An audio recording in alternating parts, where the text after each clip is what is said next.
Assalamualaikum warahmatullahi wabarakatuh. Pada kali ini, saya akan menjelaskan media ajar yang saya gunakan dari materi ajar cerita rakyat. Media ajar yang saya gunakan yaitu PowerPoint yang dibuat melalui media Canva, yang mana di PowerPoint ini menggunakan dominasi warna krim sebagai latar belakang yang memberikan kesan hangat dan tradisional, memperkuat tema lokal dan budaya yang selaras dengan materi cerita rakyat. Ilustrasi yang digunakan juga mengusung tema warna lembut, sehingga menciptakan nuansa hangat dan harmonis. Untuk menambah daya tarik, ditambahkan elemen-elemen visual yang selaras dengan materi cerita rakyat, seperti buku tua, kuas berlumur tinta, mesin tik klasik, dan berbagai detail lainnya. Font yang digunakan adalah Bukaki dan Jua, pilihan yang sederhana namun elegan, dengan ukuran yang berbeda sesuai dengan kebutuhan, seperti pada judul dan subjudul tertulis huruf kapital, sedangkan isinya tertulis dengan huruf kecil. Keduanya dirancang untuk mudah dibaca dengan karakter netral tanpa ornamen berlebihan. Gaya ini memberikan ruang bagi pembaca untuk fokus pada isi materi sekaligus memperkuat kesan tradisional.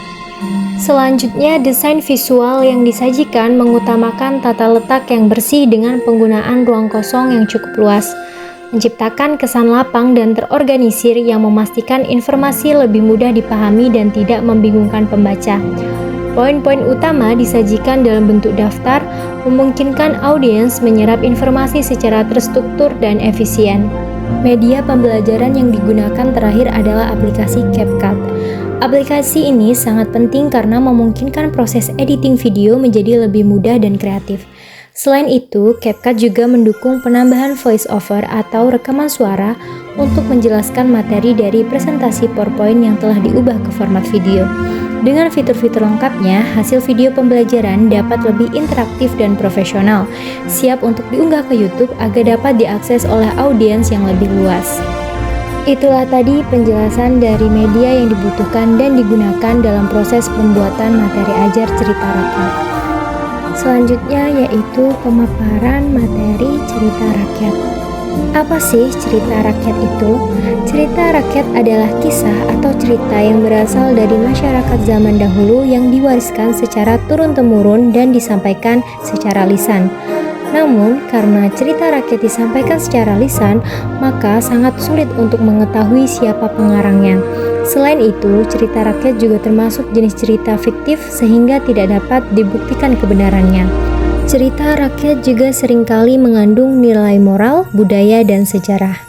Setelah mengetahui dan memahami tentang cerita rakyat, ada pun ciri-ciri dari cerita rakyat itu sendiri yang dapat digunakan untuk membedakan cerita rakyat dan cerita zaman sekarang. Di antaranya yang pertama, cerita rakyat dituturkan secara lisan. Yang kedua, cerita disampaikan secara turun-temurun.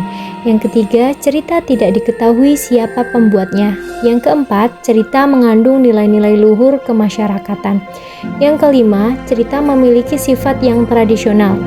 Keenam, cerita memiliki banyak versi dan variasi. Ketujuh, cerita memiliki bentuk yang clear dalam struktur atau cara pengungkapannya. Selanjutnya, fungsi cerita rakyat. Yang pertama, fungsi sebagai sarana pendidikan, yaitu memberikan pesan atau amanat kepada pembaca atau pendengar. Cerita rakyat banyak mengandung nilai moral dalam kisah-kisah yang dihadirkan. Hal ini akan sangat baik untuk memberikan pembelajaran karakter kepada masyarakat, misalnya anak-anak atau para remaja. Kedua, sebagai sarana hiburan. Cerita rakyat juga memiliki fungsi sebagai sarana hiburan kepada masyarakat. Banyak cerita rakyat seperti dongeng, mite, dan legenda mengandung cerita yang menarik dan jenaka, sehingga sangat cocok sebagai sarana penghibur masyarakat. Ketiga, fungsi sosial dan budaya.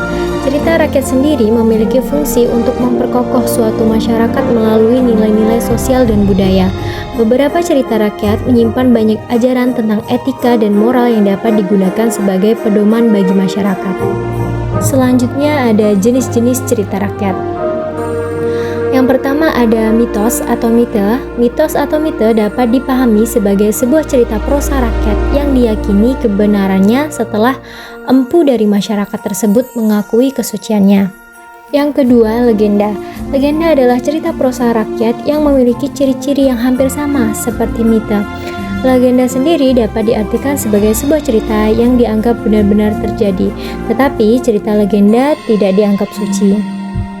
Yang ketiga, dongeng. Dongeng sendiri memiliki definisi sebagai cerita rakyat berbentuk prosa yang dianggap benar-benar oleh para penyair.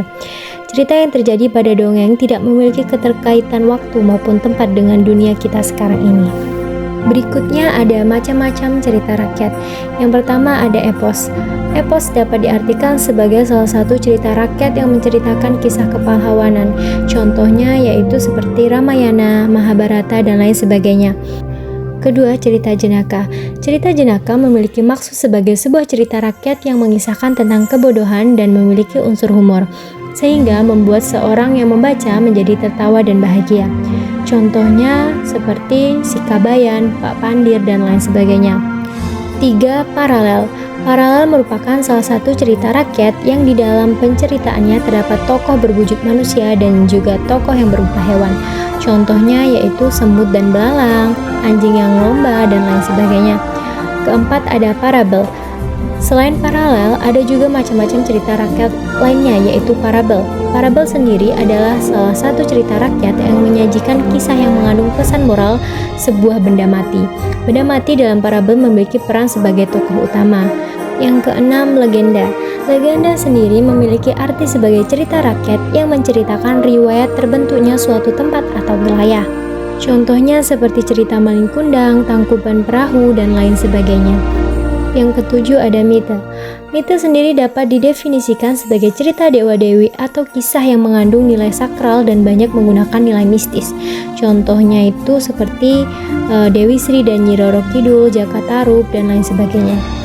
Yang kedelapan yaitu sage. Sage dapat diartikan sebagai salah satu cerita rakyat yang memiliki kisah atau cerita yang mengandung nilai sejarah.